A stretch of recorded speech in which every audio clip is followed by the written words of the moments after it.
What's up, everybody? Welcome to Mongols. This is our off-season Q&A show. I am Mike Sparks. Joining me is Steve Mattias and Josh Brokaw. Steve, you felt like you had something locked and loaded. Yeah, I was just enjoying the intro. What is this? 2 years we've had that intro? Is that your way of saying we need a new intro? No. Feels like that's your way of saying. That's not what I'm saying at all. Actually, I think we've had that for 2 years. What I was going to say is it's still fun after this amount of time. I was thinking I still find myself doing stupid hokey dances to it. Yeah, that nobody gets to see. I like the music. I feel like I need to change up the video footage for those of you who are watching live. We need to mix it up. We also need to talk off air about the logo. We might want to do something with that. Josh, I know that you have thoughts, and I might be drifting towards your direction, so we'll get there. First of all, before we dive in, just as a reminder for anybody who's joining us live, we appreciate it. The comments are open. Everyone was civil last week, so we said, let's do it again. So anytime you type something in the comments that appears live on screen, we already have a question. Who's the coach in 2026? Good question. We're going to talk about that. So if you have other questions or comments, keep them coming. They're a lot of fun. But first, Josh, did you guys get snowed in today, or were you guys okay? What was the snow like where you are? I mean, it's heavy. We have not left the house. Like, we kind of planned ahead. We're just like, okay, it's going to snow. It looks like it's definitely coming. So let's just not leave the house today, which is nice. But at the same time, I'm kind of already regretting it because my car is still snowed in and I park on the side of the street. So it's not, it's like really snowed in, and then I have to go to work tomorrow. So I'm just thinking to myself, I'm like, oh man, I'm going to have to get up early, clean off the car, and all. So I'm not looking forward to that, but that's tomorrow's problem. I was going to do it tonight, Josh. I could, but it's cold and it's nighttime. Yeah. It is cold out there. Yeah. Steve, how's Rory like the snow? He loves it. This weather's a little too cold for him to want to be outside for too long, but I can get him in the backyard for about 5 minutes or so before he's like, all right. But he bounces around, eats a bunch of snow, gets it all over his face, rolls around in it. So it makes him really hyper. I was dog sitting for my neighbors the past couple nights, and their dog is very old. She doesn't get around well. Usually he just leaves her alone because he recognizes that. But something about being out in the snow, and he just couldn't contain himself, and he knocked her over. She was fine. He's like those baby goats that you see that just bounce off of everything because they're so excited. Yep. Yeah. Half the time he's jumping off of me. Yeah. That's awesome. We woke up, spent, I don't know how much time shoveling our ridiculously long driveway because we had a soccer game in Hempfield. So that's where we had to be this afternoon. I thought I'd convince my kid not to go. And then, of course, like 20 minutes before we had to leave, he begged and pleaded, and so we made it. The roads were okay. The main roads were fine. Back roads were a little bit slippery. I also made him drive on the way back because I was like, "You got to figure this out, kid." So he has his permit, and he did just fine. So yeah, you got to find an old ride-on tractor with a plow. So my. Oh, no. Sorry. No. So there's a whole story. My wife's uncle gave us an old beat up 4-wheeler. And so I bought a plow to put on the front of that 4-wheeler. The issue is that it's kind of lightweight. So I'll get it in the snow and the plow makes it front heavy. And then the whole thing, like the tires just spin. And I'm like, I spend the whole time rocking this 4-wheeler trying to shake it loose. So I need to come up with another solution. That's not going to work anymore, but we'll see. Well, yeah, everybody's cold. I got I'm wearing the scarf because this is my championship gear that came in. So I got my 2025 champions hats and scarf. But I was like, it is cold, so I'm going to wear the scarf anyway. Guys, lots of news and lots of talking points. We sat down this morning and I think it was kind of like, well, what are we going to talk about? And it was like, well, turns out there's a lot. So first and foremost, the big news, Brad Sample signed a new 2+1 year deal. Josh, immediate thoughts on Brad Sample being back? Sample being back is great. I think he did pretty good this season, and he's been getting better every season. And I'm happy to see that progress moving forward. And the fact that he signed for such a long time for us is also pretty exciting. I think that's a pretty safe bet on him as well. I don't think that's risky at all, seeing how he has had such a good tenure so far with us. So I'm happy to see it. Steve, we talked a little bit about the midfield and sort of the glut of riches that we have there. Do you think that Bradley Sample coming back has any implications on who might not be coming back, specifically Jackson Walty? No, I don't think so at all. I think that midfield is what makes this team run going forwards. And if we're going to be looking to build an offense, we've got to keep that midfield strong, the ball moving. And I think having those options is really, really good. I also think I have a pretty, my personal sense is I think we know who is definitively gone at this point. And we've talked about some of that. But the fact that we haven't seen anything from Walty, I think that's a good sign. I mean, you talked about it in our Slack when the announcement came out about Brad, and I forget the exact quote, but advanced talks, I think is what it said, with other players to return. And to me, that's got to be you're talking to Jackson, you're talking to Robbie, you're talking to Danny. Those are the guys that are really the ones that I think make the biggest difference. We may see somebody else that we don't expect. Maybe Jacob Randolph will be back. I don't know. I kind of actually feel like he will be, but I have nothing to base that on. But it's that's my offseason wild pick thing. But it's just great to see Brad come back. And I think we're going to see more of those guys that I just mentioned also coming back on longer term deals. And those 2-year deals, that makes a big difference for me. I also don't think it says anything about Walty, because if we're willing to basically let go of all of our forwards for the most part, our starting forwards, and not blink an eye, I don't think us signing someone really means anything for the other player. We could have seen both of them leave, or it would have made a difference. Yeah, no, I think it's fair. One thing that I might have a conversation with Sample about in the offseason, we talked about this. Last year, he chopped his hair, and he had a really slow start to the season with injury. As soon as the mullet comes back, people are saying he might have been our player of the season for the back half. We'll see. I know we voted for Mertz, but he had a great run. Maybe the mullet doesn't go this offseason. Who knows? Keep the lettuce, Brad. Keep the lettuce. Keep the lettuce. Listen, there's going to be a change to this, what I'm filming in front of, and it's really making me think long and hard again about getting a Brad Sample Chia Pet. So that might be in the background at some point here, because I think it needs to happen. I got that. I got the Eric Dick glove. We got all sorts of stuff. But yeah, the Chia Pet's got to come back. Guys, any more thoughts on the Walty signing before we kind of move on to the next bit of news or non-news, however we want to talk about it? The lack of Walty signing so far, you mean? Oh, sorry. I meant Sample. I was something I don't know. No, I mean, ask us all these questions. It's hey guys, I got the exclusive. Wink, wink, nod, nod. Yeah, no, I got nothing. Okay. So, the question that I think is on everyone's mind, and I feel like we've talked about it for the past few weeks now, is who is going to be our coach in 2026?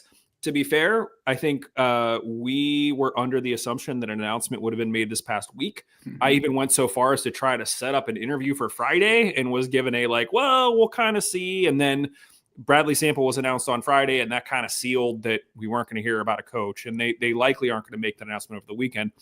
Rob Vincent did do an interview with the USL show, and just some inside baseball here for those of you at home. When you do a show on something like a StreamYard, or that's the software that we use to actually do this thing live, the people who are on the show are the ones who type in their name and their title. So in this case, Steve and I don't have a title, we just have our name, but Josh has Josh, and then he has his handle for social media.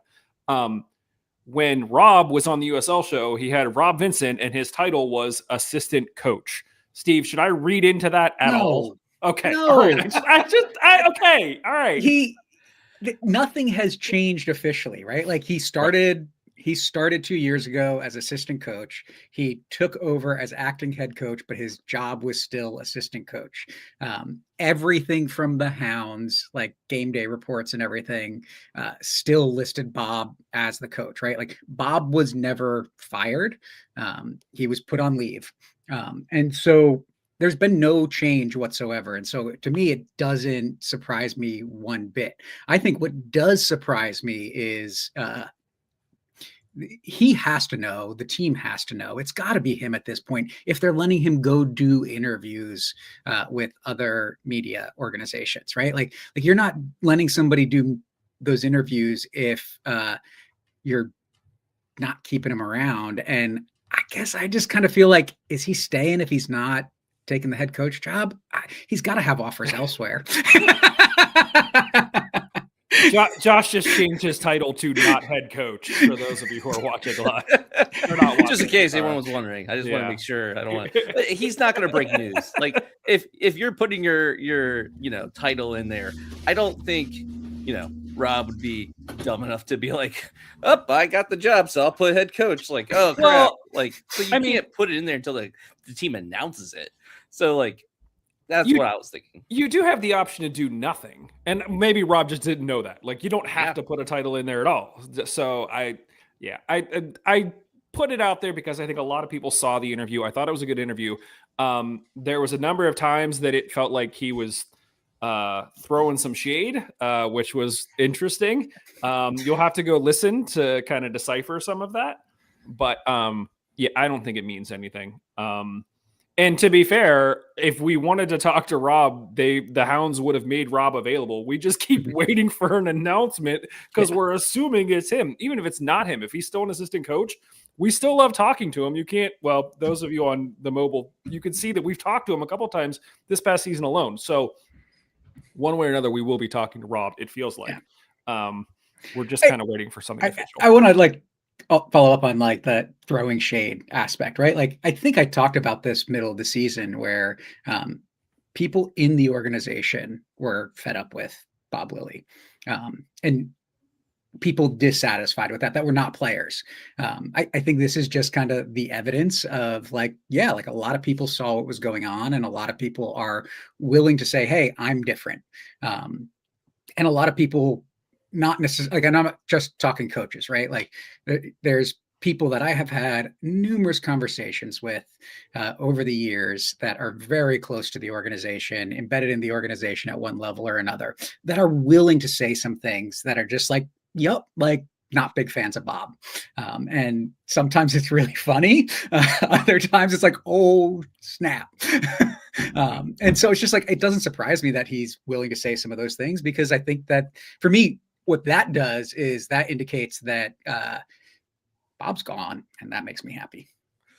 Yeah, I also don't know if I read as much into the comment, because some of the stuff you could see as being throwing shade, but it could also just be him talking about the differences in their style, and we've noticed the differences in their style, like him talking about wanting to be a calming force on the sideline. You look over and you see him being cool and collected. That makes you feel a little bit more cool. That's just his approach to the situation. Whereas, I mean, there's plenty of coaches out there that are the exact opposite, that are, still big name coaches, where you look over there and they're like kicking water bottles and being even more bombastic than what Bob was. So like, I don't know. I didn't see that part personally as throwing shade, but I definitely think it was pointing out differences in their style and demeanor. I think that's fair. Yeah. I'm not going to, use any direct comments because people tend to take those out of context, but go watch the interview. It was a good interview. We like Rob. He's a good dude. We look forward to talking to him here. Hopefully this week. We have to get an announcement this week, right? Gotta. It has to be. So long. I think it has to be.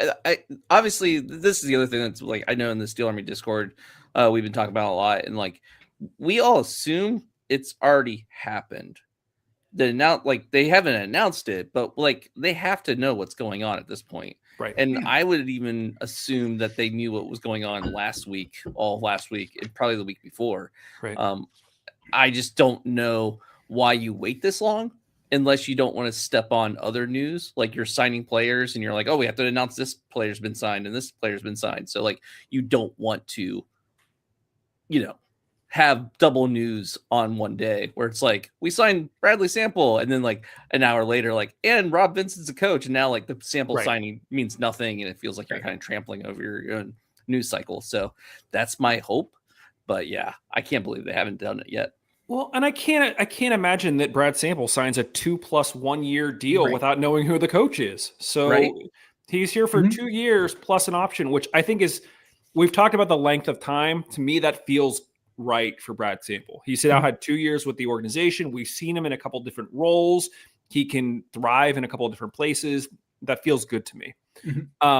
Steve, in the chat, we got a question here from M Steiner 90. He says, if Bob's gone, or they say, if Bob's gone and you worry about talent ID, I thought he played a larger role in identifying the younger talent to help compete with higher payroll teams like Lou City. That was something that they talked about on the USL show, about the Hounds have been really good about trying to pull guys out from college and developing them. Do you have any concern if Bob's not the coach with us finding and bringing in talent? Yes and no, right? Like, so there is going to be, for me, I think, an obvious gap in the skill set and the relationships that Bob brought in terms of those connections. But I also look at, we've got a sporting director in Dan Visser who has been with this organization since before Bob, worked with Bob to identify that talent and bring that talent in for years as assistant coach, and then the past 2 years as sporting director. And so I think that I look at what Dan can do. Rob has a lot of connections if he's the coach, right? Like he's been around Pittsburgh for a long time, but he also has connections in MLS from his time in DC. He's got connections from overseas from before he came here. You got John Bush, hopefully, right? Like I tried to find, there's no actual info on Bushy's contract, just that he signed a couple years ago, but I think we're going to see Bushy back too. And so you've got guys that have a lot of connections. To me, the issue is not finding the talent. I think, yes, there will be some college players that we will miss out on because their coaches aren't saying, hey, Bob Lilly will help you make it as a pro, which is, I think, why we've seen so many first-year guys come and be successful. But I also think that there's the other side of that coin, that there's players that, like they talked about at the end of the championship game on the USL show, that we've got an opportunity to recruit players that never would have come to Pittsburgh in the past, both because we just won a championship and because they know they're playing for someone that they're not going to feel like they're getting degraded by all the time. And so we might miss out on some really young talent, but I think we're going to get overall better because we're going to find players that are willing to come that otherwise wouldn't have. Yeah, and I think one thing to also kind of highlight as well, yes, I think that Bob worked a number of connections to try to find specific players and talk to coaches and stuff, but let's not forget that we have a combine where players are coming in and trying out, and so that's where we're identifying talent as well. And in talking to some of the guys in the back staff, a lot of the talent that we find is because they literally have agents that are sending them footage and saying, look at this guy. So Steve, to your point, we just won the championship. There's not going to be a shortage of people sending us footage saying, look at this guy. And when we kind of look at the gaps that this team is going to be trying to fill this season, in theory, if you're bringing back a Danny Griffin and a Robbie Mertz and even a Jackson Walty, your midfield is kind of locked up. You also have Charles All coming back. You're trying to identify talent that's on the attacking side of things, which you'd have to imagine one of Rob's jobs was to scout the opponent. He's going to have a good idea of what kind of attacking talent is out there that he might be interested in and have a sense of who might be coming free. Likewise, on the goaltender side, Bushy is tapped into everything that goes on in that world. So I think that Bob was able to identify young talent and develop them, but for every Charles All, how many Mark Forsts did we have where it was just like you have one moment and then they're gone? Or, Jason Borgi, who might have had some Max Broughton, like they look good and then it doesn't work. So I don't think I'm as concerned. Josh, are you concerned at all? A little bit, but it's less about finding the talent and more about identifying the talent that's in front of you. By that I just mean, I don't think Bob was doing anything special where he's, there's been some talk about he would go out to pit games constantly and other soccer games and amateur leagues and that kind of stuff. But I do feel like a lot of the talent that we got was coming, to us, not the other way around. It was just identifying the pieces that you wanted to make things happen. And I do wonder about that for the current staff that we have, whether it be Rob or if it's Visser, whatever. Like, I do think that is a talent that Bob had. He could identify. And two, I think it was you in the comments, like, with that budget, like the budget is the problem, obviously, and Bob was able to find talent that would fit the budget by going off these younger guys and taking chances on them, but kind of being able to identify something about them. Yeah. And that's kind of like if we don't have a budget, which I'm still not convinced that we don't have a budget. I think it's just that our budget isn't as big as Louisville's budget, which I don't know if anyone's in the league really is. Even Rhode Island, them splashing a lot of cash when they came in, I don't think that's sustainable. I think it was just a first season, push. So yeah, the moral of the story is I do think Bob had something special with beyond identified talent, and that's going to be one of the hurdles they have to, get over, is to find a way to do that with what they have. Yeah. I want to jump in on the budget aspect. That the reality is like, we just don't know anything about the budget. I mean, a few years ago, I was able to confirm that the Hounds were payroll wise at about the median in the league in the year. So that was 2023, the year we won the Shield, right? So the best regular season team from the Hounds was right in the middle of everybody in the league at that point. But what we don't really know is the budget. And I'll use the Chico going to Rhode Island, Albert Chico going to Rhode Island, that I'm not convinced that we couldn't have signed him. But what I don't think we could have competed with Rhode Island. I'll be clear about that. What Rhode Island paid him was way out of what the Hounds, I think, could have afforded with everything else.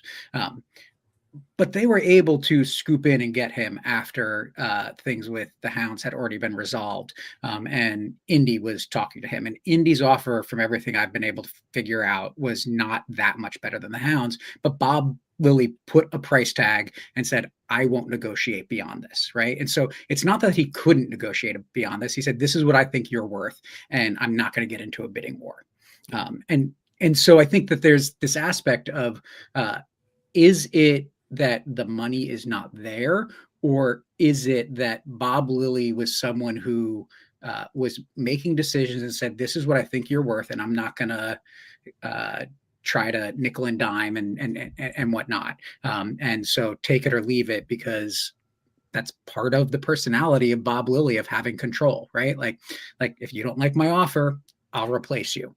I mean, I think Bob has said as much on this show. Like when we would interview with him, he would say, I could go get two guys for that amount. And so that's how he operated. So yeah, that doesn't surprise me. Josh Brown at X1L, maybe? I can't tell if that's 2 1s. Anyway, thanks, Josh. He said, do you think that there are some legal issues going on with Bob? Why are they so quiet with all of this? Josh, do you have any thoughts on why the secrecy? I honestly don't know. I do wonder if it is, well, at first I thought they were waiting is because they were, waiting for the whole thing to clear up with Bob and what's going on. I think that has to be over by now. There's no way that this is still dragging on months after the original announcement. So like, if it is something legal, that has to be over by now. Like it can't be still in limbo about what's going on there. So I don't think it's something legal related. I do think there's been some talks about like maybe his contract, and like there's nothing in the contract, and maybe we have to wait until the official offseason before you can announce anything. Maybe, but I don't think so. Like that doesn't sit right with me either. Yeah. I literally think it's a little bit of houndsiness.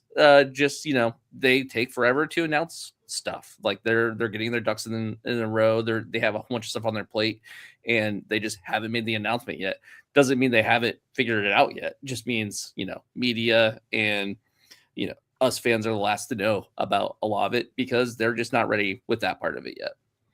Well, and what we do know is that it was an official league investigation into something that happened with Bob.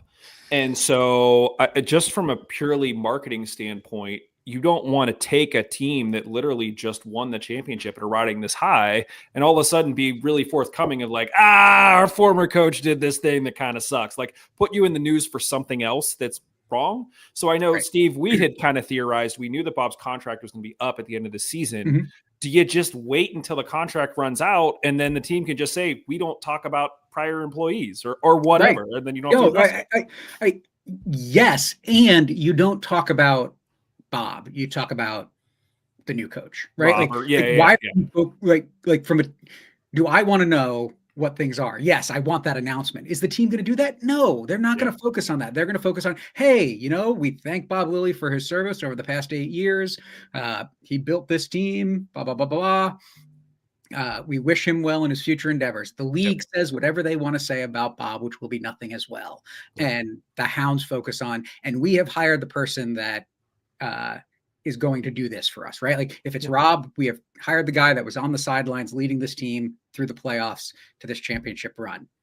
If it's somebody else, it's here's what we expect from this guy, right? Like that's it. It's a positive message. You're not going to go back and look at whatever it was, as much as I think we all want to know, right? Like I'm not alone in that. We want to know. We're not going to know. Agreed. So.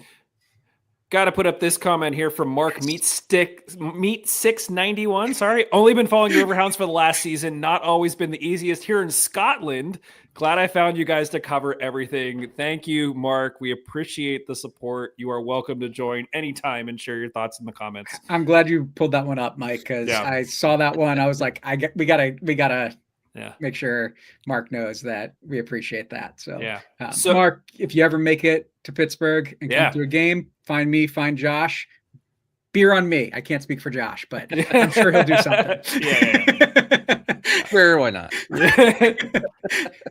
Guys, we don't know who the head coach is going to be, but we do know, unfortunately, another player departing that we had all kind of theorized after last week. We expected this to come, but it is now official. Luke Biasi is officially heading to Phoenix. The picture that I have up here on the screen was taken at the end of the last game. You could tell he's kind of heartbroken, just kind of soaking it all up. The message that he put online was, I say this with a heavy heart, but having the opportunity to play for the city, these fans, and to end on the note we did has been so bittersweet for me. My time in Pittsburgh will be coming to an end. To all my fellow teammates, staff, and fans, it has truly been an honor to experience the highs and lows together. To come in as a rookie, spend 4 years together, and end a champion has been surreal. Don't cry because it's over. Smile because it happened. See you soon. Heart emoji. Luke Biasi. Steve, I know I like Luke personally. We talked a number of times, shared some stuff. You like Luke. Not that Josh didn't like Luke, but anytime we talked about ranking players, I felt like Steve was always talking about Luke. Talk about Luke Biasi leaving. Okay. I want Luke on the field. Absolutely versatile, could do a lot, and was excellent over the past few years, especially. Is he the biggest loss of the offseason? From a technical perspective, no. But this, for me, is another one of those players. This is Dequa. This is Jordan Dover. This is Nico Brett level of loss to me because of the personal relationship, right? Like Luke is an awesome guy. And I mean, I've been around the team for a long time, been on the podcast for 6-7 years, getting to know these guys in a way that I think few fans get to know them.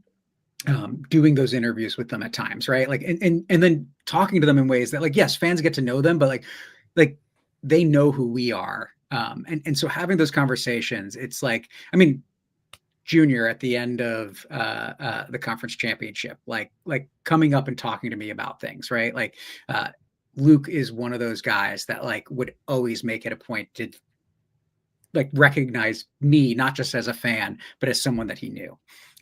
And so it's that level of those players that I've known well in the past of, he could, be crap. And it would hurt just as much because Luke is a great guy that I love to death. Yeah. Josh, thoughts on Luke? Yeah, I do think that this is one of the bigger losses as far as players this season that are leaving. He was fantastic, and what he was able to do on the field was awesome. But at the same time,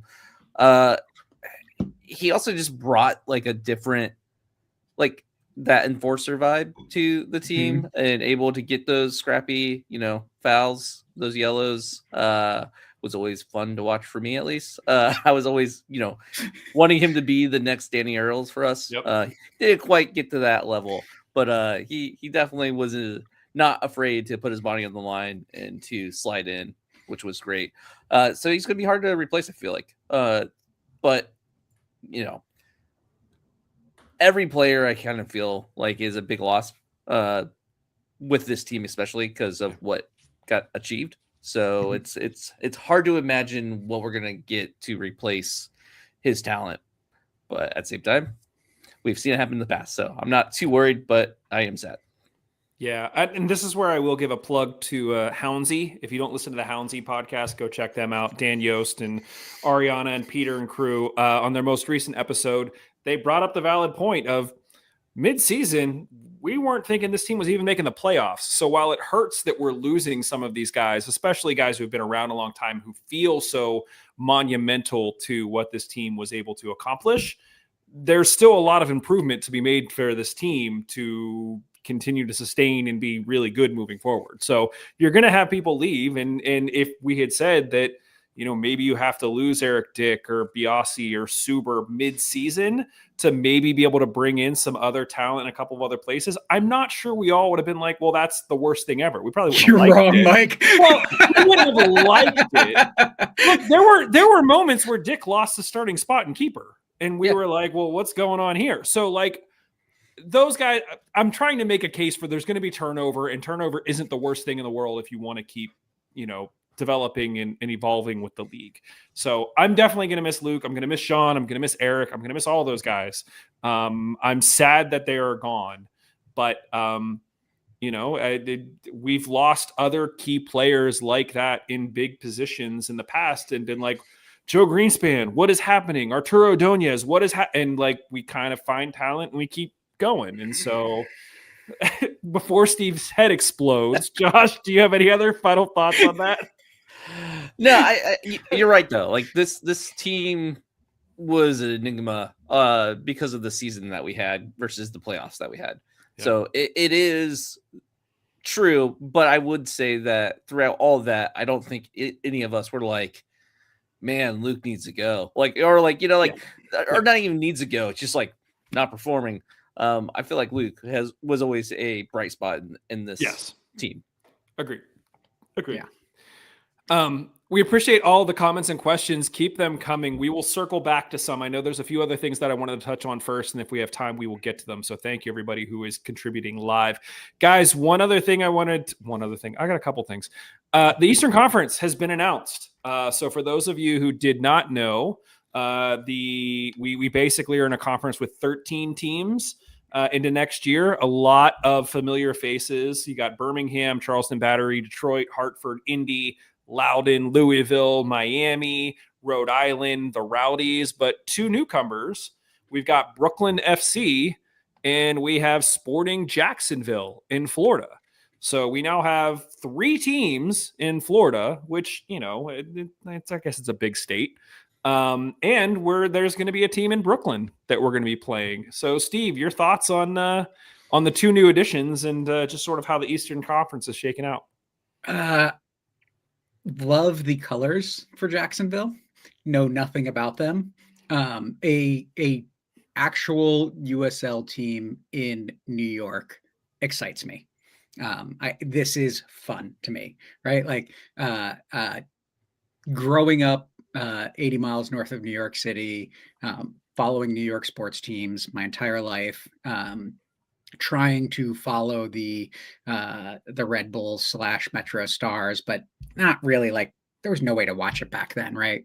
That there is a team at this level is just absolutely awesome. And then there's like the bigger picture of like new teams coming in that have a good plan, and it seems like both of these teams from what other people are saying, not from my own research, look like they have the ability to be stable, I think is really exciting. I expect to see these teams be successful in the long haul. Hopefully not in the table, but in staying in the table, if that makes sense. Yeah. Staying in the conference. Yeah. Josh, if you could do one away day, are you going to Brooklyn or Jacksonville? Probably Brooklyn. It's closer. I don't know. I'm not excited for Jacksonville as much at all. And I disagree. I think their colors are terrible. White text with baby blue. Like, you can barely read it. Like, you're not gonna be able to see that. I like the baby blue. That's all. Oh, I like the baby, the color of the sea. Like, yeah, like that on a kit. You're not yellow gonna and orange. Anything. You're right. The white actually isn't great now that you pointed out. Yeah, but I just focused on the quick look of. I like the colors. It has a very 70s feel to it. Yeah, it does. I'm going to try my hardest not to always break out into a fake Brooklyn accent and say here. Wait, can you do that again for me? I didn't do the accent. I just said never. You didn't do the accent. Yeah. It's Come on, Josh. I was gonna say I love. Can't do this, Josh. I love the Newsies reference, Josh. I got it immediately. Yeah. But yeah, so I'm excited to have them in the league with us. I am not excited by the fact that we now have an uneven schedule and it's all kind of jacked up. And there's 12 teams in, what is it, 13 in the East and 12 in the West, or is it the other way? Yeah. So like all that kind of sucks, and not knowing what's going on with the Jaeger Cup and like the number of games we're gonna have seems weird. And I don't know. There's a lot of stuff I don't like, but overall, I am happy to see new teams come in. Even if we also had some teams drop. Yeah. You mentioned the Jaeger Cup. One of the things we won't talk about tonight, we'll save this for a future episode, but is the Open Cup, the U.S. Open Cup. There were some changes made where now not every USL team will be in the Open Cup. And so the Hounds are still in it. There's going to be more to come on this. It's been in flux for the past few years and just crazy things happening, and would have hoped that they would have gotten this right heading into a World Cup year. And it just sounds like they blame it on the World Cup. I know. Oh, the Open Cup's messed up because of the World Cup. So, don't worry. It's not going to be like this forever. Yeah, we'll see. Yeah, we'll see. So we'll circle back. We'll talk about that later. Guys, one of the other bits of news that we did get as it relates to the Hounds is we do know some of our early season games. So as tradition, the league doesn't announce the entire schedule. They announce the home opening schedule. Mm-hmm. So we know 3 of the Hounds games because 3 of them are home openers in various capacities. So we know that we're going to start on the road against Charleston Battery on March 7th, which is literally like 2 months away. It's insane. Wow. We will also play Tampa Bay Rowdies in Tampa on Saturday, March 21st. Before we have our home opener Saturday, March 28th against Sporting Jacksonville. Josh, we were talking a little bit. There's a gap between the game against Charleston and the game against Tampa. Do you think that we would actually have a bye week in week 2? I know we've done that in the past. We've had early bye weeks. Or do you just think it's the case that we're going to play somewhere that it isn't a home opener? Yeah, the only other option here is that we play away against a team that already had a home opener. So they would have 2 home games in a row, which is not unusual. We have 2 away games in a row, at least, probably 3. So it's very possible. There's not enough information right now. I would not be surprised, though, if we actually did have a bye. If we're going to have a bye, make it this early, especially with us not wanting to play in Pittsburgh so early in the season. Mm-hmm. Hopefully because, well, 1, obviously because of weather. That's why it's always been that way. But 2, maybe construction's happening. Maybe, some expansion stuff is happening and they're just trying to keep us away from the stadium as much as possible in the early of the season. We'll see, though. Yeah. Yeah, I mean, for those of us who were around last year, I don't think any of us will forget was it the preseason game against, was it Pitt? Where it was all snowed out and like you couldn't see anything and it was just a hot mess. So there have been a few of those over the years. Yeah. So I want to it's a bye. Like, I don't think this is the Hounds like missing something. the announcement says that home opener is the third match of the Hounds USL schedule. If it wasn't the third match, they don't need to say anything. That's true. Right? Like, but that they are that specific to me says, yeah, we've got to buy that week. Okay. We'll see. It wouldn't be the first time the Hounds. Yeah, Josh, I agree. I doubt, but that's just what saying. I see. You're telling me the Hounds can't be a little bit houndsy sometimes? Yeah. So we know, like we said, that the season's going to start here very, very soon. Yeah, so it'll be interesting to see. It sounds like if we do have a bye in week 2, Josh, your point about construction on the stadium, we know that it's going to have to happen soon. We know that they're talking about multiple phases over multiple years, so this isn't like they can just sit on it. So it will be, it'll be very, very interesting. Guys, one other bit of news before we get into sort of 2 other massive talking points, and then we'll get to any other questions that we have time for. The Riveters did announce 3 more returning players. We talked about the Riveters last week. Kennedy Neighbors, Sydney Landman, Sierra Dupree, all coming back. Steve, thoughts on those 3 returning? And I mean, it feels like they're really kind of bringing back the whole crew, or as much of the crew as they can from last season. Yeah, I mean, 3 players that I think played varying roles, but Kennedy Neighbors in particular, who really showed her quality throughout the season. It really is exciting to see those types of players that have the ability to like still play collegiately coming back to the Riveters. Yeah. That it says 2 things to me, right? Like it says that the Riveters are ambitious and they're pursuing these players, but it also says that the culture and the desire for those players to want to come back is there. And so for me, that's really, really exciting. We've talked about it over the past year plus that we hope to see a Riveters Super League team in the future. Building the environment now with these players who are not playing at the professional level is a really great thing, so that when you do go to the professional level, you say, hey, look, you played for us before. Well, you know, you're a free agent now. Maybe you've been playing for a year or 2 in the USLW, but we want to sign you and you know what we're about. That's huge. Yeah. Josh, you happy with things? Heck yeah.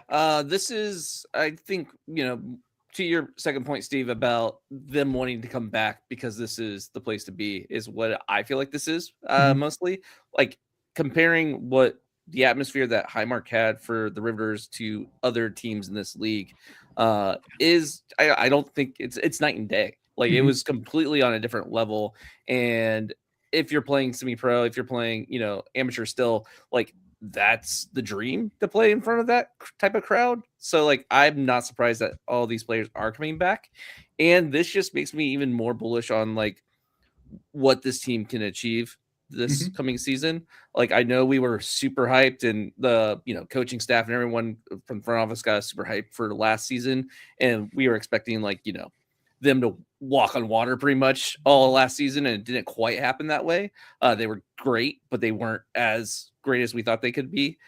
This season, all these pieces coming back, like they're going to have that cohesion that they didn't have at the beginning of last season. So like this could be a heck of a run this season. And I'm excited for it. Yeah, I mean, to your point, we talked with Scott about how do you build a team when literally they have finals like 3 days before your first game. Yeah. And yeah, now that's less of a concern because you do have so much cohesion. So I agree. I'm looking forward to seeing what we do. Obviously, there's going to be some spots that we're going to have to fill. You're going to have some of these players that are graduating college and might have other opportunities elsewhere, which like, great, good for them. That's kind of the whole point of this. Yeah. We're excited for them. We'll continue to follow them, but yeah, exciting stuff nonetheless. So keep it up. I know that I think they had their second open tryout. So that's moving along as well. And I'm sure that we'll continue to hear about players as that continues to develop. So guys, 2 other big talking points, and we have roughly like 14 minutes left for the hour. So I'm going to ask the first one. We're going to spend 7 minutes at most, and then I'm going to cut it off because I want to ask the second one as well. It's been sitting out there for a while. This started as a conversation that the 3 of us plus others from Mongols had internally. And I wanted to sort of talk about it further here, see if you guys have thoughts, see if anybody listening has thoughts. The Hounds just won the championship in 2025. I think that as a fan, we're always like, well, it's our title. We're going to go out there. We're going to defend that title. There's obviously a number of factors that determine whether or not you actually can defend a title. It's been, 26 years, and we haven't won it. And now we just kind of assume that we've got the right formula that it's just going to happen again.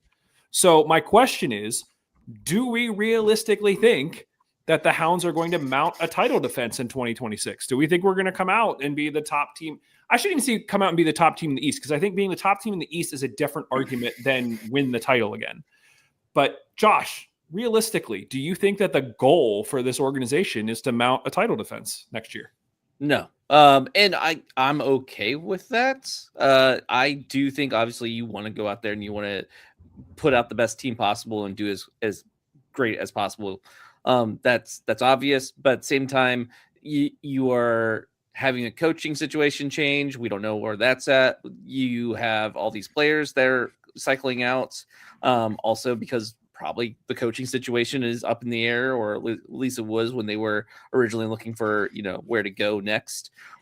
So this team is going to be, it's a joke because we always say they're rebuilding, legit rebuilding, like from the ground up as far as the coaching and everything. So even if there is some continuity with having Vincent back as the head coach, that is a big change, especially having that weight on him to build the team from the beginning. Mm-hmm. So it is going to be a rebuilding year, and that's okay. And I don't think we should be, the world's on fire if they're not at top of the table. Steve, where do you stand on this? Do you think that as an organization, the goal is to be champions again in 2026? Before I get there, one of my favorite things about Mongols and our crew is that Josh is sitting here talking and Mike throws up a comment from his wife, who is just down the hall, right? Like, just downstairs. And it is fun. And so I just want to say, like, it's fun. Thanks, Liz. Thanks for making my night better. I think I understand what Josh is saying. I think, though, when you're looking to go to D1, yes, there's a lot of transition. I haven't actually gone back and looked at the numbers, but I guess that this is an above average in the past 8 years of number of players returning. And to me, that's exciting. That's a statement of saying, hey, we've got some quality that are already signed, and we're trying to bring back players. And like we talked about earlier, I think we're going to see 2, 3, maybe 4 more players back on new deals. To the question of, like, do they actually do it? Probably not. And do I care? No, because only the purple teams have ever won it twice in the modern era, right? So the modern era being 2011 onwards. So Orlando City, 11 and 13, and then their heirs in Louisville did it in 17 and 18. No other team has won it twice. And so there needs to be a lot more time, I think, until we start seeing multiple teams repeating or multiple teams winning it multiple times, right? Like, it's just, there's not a big data set. Could it happen? Sure. Do I think it does? It's a fairly equitable league. Anybody can win it at any time. I think it hit me at first because I was like, well, of course they're going to try to mount a title defense. But I think my immediate reaction then was, okay, but how? How do you do that? And there's so many factors at play in terms of financially. Do you go out and try to, like, buy the best players? To both of your points, we still don't. Well, they probably know. We don't know who the coach is at this point. We know that over the next 3 years, the goal is to expand the stadium. Mm-hmm. And so you have that. You have the Riveters that you're also juggling. You're also juggling the academy. So if you're really kind of looking at it, I think, yes, you're going to go out and you're going to say, we're going to mount a title defense. We're going to go and try to win this all in 2026. But especially with the playoffs, so much of it seems to be a bit of a crapshoot. So you really kind of try to build the best team that you can and see what you can do. But I don't think that they're going to do that at the expense of taking shortcuts on the stadium or taking shortcuts with the Riveters. It just seems like there's too much that they're going to be juggling. So do I think that they can put together a team that is going to compete and is going to make the playoffs? And I think Rob said on the USL show, the goal is always at least fourth place, get that home field playoff thing. And then who knows what's going to happen. Do I think they're going to do that? Yes. I think that they will put the resources in play to go after at least fourth place, at least continue to be kind of a powerhouse in the East. But realistically, I don't know if we want to, from a business and financial perspective, go all in on making this team the winner in 2026, because there's just so many other things that are going to have a longer lasting impact on the trajectory of this club beyond winning back-to-back championships. I think it's possible. Do I think that it's going to be the, like I said, go all in goal? No, probably not. Do we have time for one more comment or no? Yeah. No. Okay, cool. I didn't know where we're at with that 7 minutes. But one thing I do want to say is the whole stadium expansion thing. I don't see that as being a either or. I feel like that is an and, because the stadium expansion is what's going to give us the money to give the Hounds the money to make the bigger signings. The more people we can fit in that stadium, the more money they have, the more revenue they have. Also with that is I still think it's the way the money works. I don't think, he spent the money on the stadiums, therefore he can't spend the money on the players. Like, it's all fake money. It's all loans. It's all, whatever. So the money he spends on the stadium, I don't think that actually affects what players we can sign. Yeah.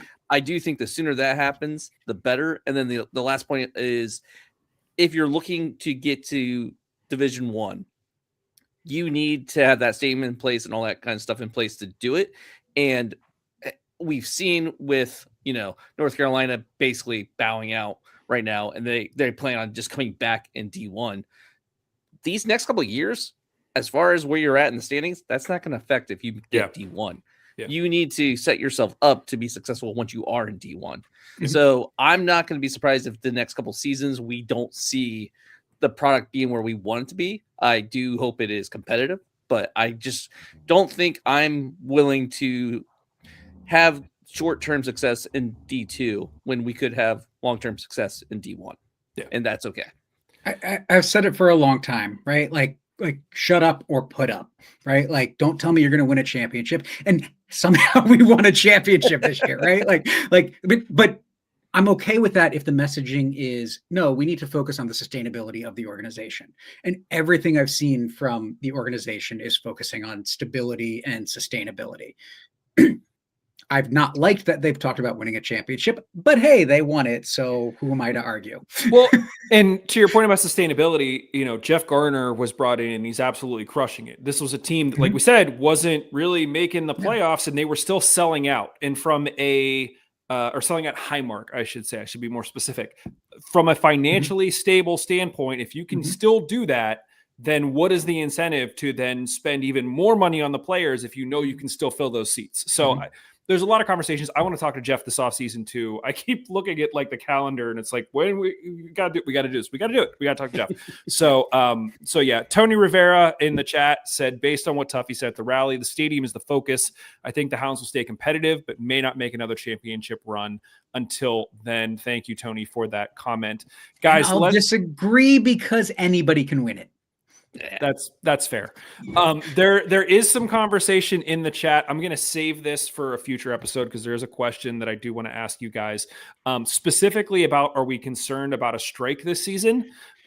Because we know that the players and the player union isn't necessarily happy. And if there was a strike, we've seen what that's done to other leagues. So let's save that for next week. We keep teeing up these teasers. This is great. We're going to talk about that next week. So send us your thoughts, mongols3@gmail.com, about strikes and thoughts, or you can join us live next week, 7:00 on Sunday.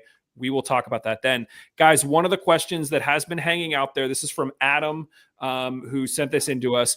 With the MLS switching to a fall to spring schedule to match Europe, do we think that the USL should do the same? So for those of you who don't know, it feels to me like the USL made a massive splash by saying that we were going to do pro-rel. And that was bringing a certain new factor to US soccer that hasn't been here, that makes it closer to Europe. MLS's response seems to be, okay, well, we're going to switch so that our schedule is in alignment with Europe. So we are now, instead of playing from spring to fall, we're going to play fall to spring. Now, I understand the reasons why, because it kind of lines up with the player schedule in terms of being able to sign European players. It's much easier to get them before the season starts rather than trying to bring them in mid-season. But because of the climate here in the US, the MLS has said that they're essentially going to take off January and February. So you're literally going to have a fall season, take 2 months off, and then come back in the spring. That's something similar to what they do in Germany. It is not a 2-month break. That feels to me like a massive break. So based on how I'm delivering this message, you could probably guess where I stand on this conversation. Josh, do you think that the USL should do what MLS is doing and go to a fall to spring schedule? No, for multiple reasons, but the biggest one being what you just said with the 2-month break, and especially being a Pittsburgh fan, that sounds absolutely like a horrible idea. You don't want to be at a game last night? No, I don't. I mean, I don't mind the cold, but that's a little bit too much even for me. I do think in a league where attendance is how you make your money, and that is the USL, and I got a feeling that will be USL Division 1. If you need attendance, you need to be able to play in at times where the attendance is going to be the most advantageous. And that is the case. So like you don't make that change. I especially think it's true for USL. If you're trying to make this whole system where you have pro rel, you have like, it feels like what they're doing is very much trying to make an American system where we can develop American players and keep that as the focus. Like, would it be nice to have a bunch of international signings? Sure. But like, I would rather have this league focus on becoming the American league that actually develops players from division, 3 all the way up to Division 1. Yeah. Steve, thoughts? So, the USL, even at a first division league in a couple of years, is far from where MLS is.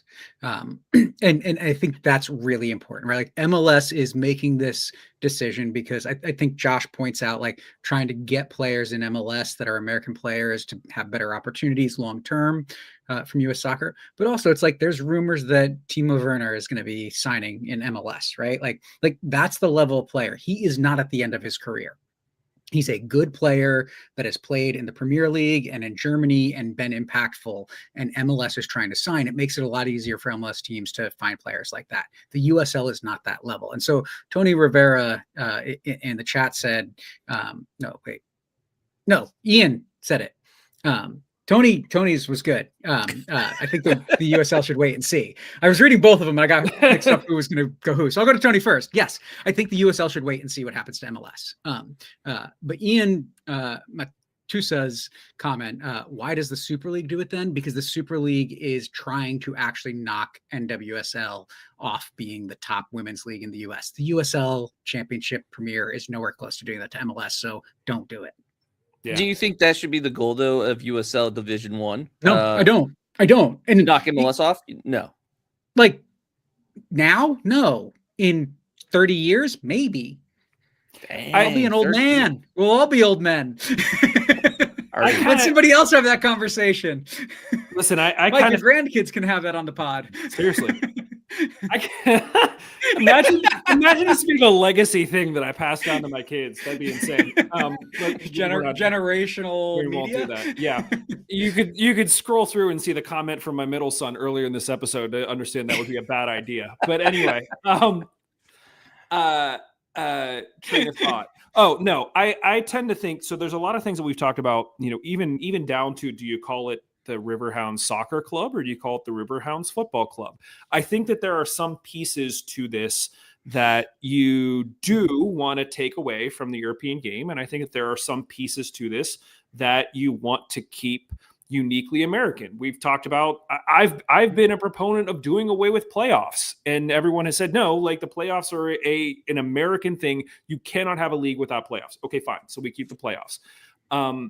My thing is that I would love to see the USL, because of Pro Rel, be able to provide teams and markets that at this point cannot cannot afford to start up a team somewhere, like St. Louis, or start up a team like, New York, where you can have a smaller team in Brooklyn that just kind of gets a foothold. They're there. They're the local community club. And if they perform well, then they have the potential to grow into something bigger. But you don't have to start with, hundreds of millions of dollars just to enter the league. It's giving local teams. You're going to have more local teams all over the country because of what USL is able to do through ProRel. And to me, that is the net win. That is what is going to move soccer ahead in the US more than MLS moving to a fall to spring schedule. And, to Josh Brown's comment in the chat, Highmark is giving PNC Park a run for its money on where to take your kids for a nice summer night. Exactly. Would you rather have the Hounds trying to compete with the Steelers and the Penguins, and at certain times of the year, the Pirates for ticket sales? No, you might as well be the best ticket in town when you're competing against the Pirates that people are fed up with. And all summer long, it's the summer of soccer in Pittsburgh. So I don't want to say I'm firmly against this. But I'm very much in the don't do it right away. I'm fine kind of waiting and seeing. The taking 2 months off for me is a deal breaker.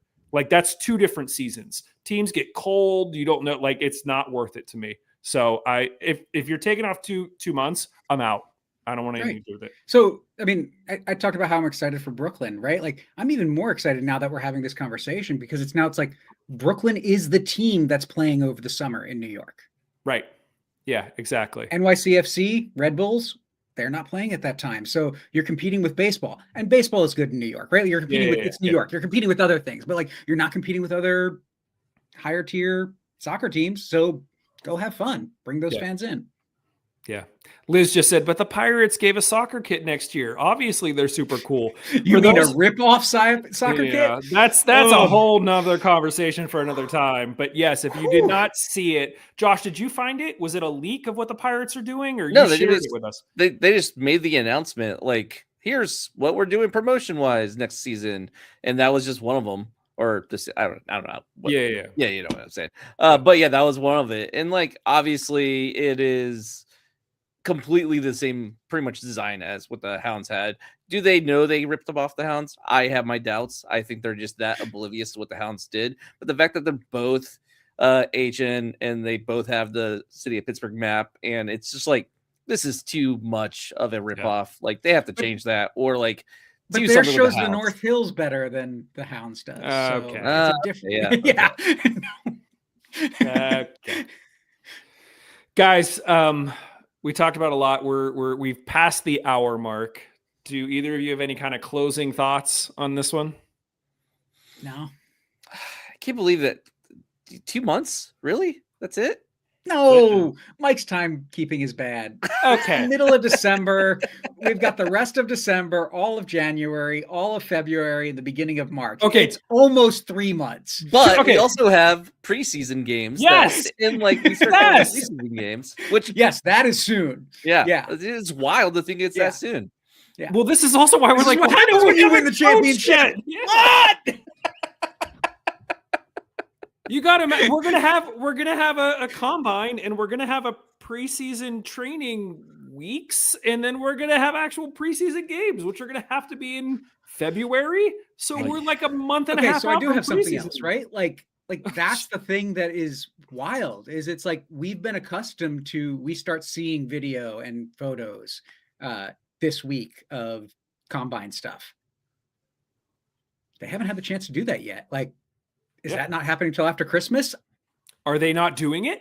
I think they are doing it. I think it's Visser, and I think it's probably Vincent, and maybe the future head coach if it's not one of them. Which, it's not Visser. We know that. I'm really, really hoping that when we get together next week, we know who the coach is, and hopefully we could have talked to them by that point, and we'll have that to talk about in addition to this whole idea of a player strike or potential. I should rephrase that. We don't know if there's definitively going to be a player strike, but it's a talking point that there's a non-0% chance that it could happen. So we how serious is it, and what could the impacts be? Let's talk about it. So that is going to be for next week. Thank you, everybody who joined us live and added comments and questions. This was fun. I mean, obviously, we pulled a lot of questions from the chat. Tony said, please just announce the coach already. Yes, we are with you, Tony. I'm not the coach. Yes, Josh is not the coach. So thank you, everybody. We do appreciate it. If you're listening to this, make sure that you leave a comment about the show wherever it is you're listening to this. Share this with a friend. Join us live if you would like, Sundays at 7 p.m., at least for the foreseeable future. It's a massive conversation. We're having tons of fun. For those of you who are joining us live on video, we also really, really appreciate it. Thank you so much. Gentlemen, as I say every week, I really do look forward to this, and I enjoy the conversation. This is great. Really looking forward to some more Hounds news this week. Thanks, everybody. We will be back with more Hounds and Riveter stuff to talk about very, very soon. Later. See ya.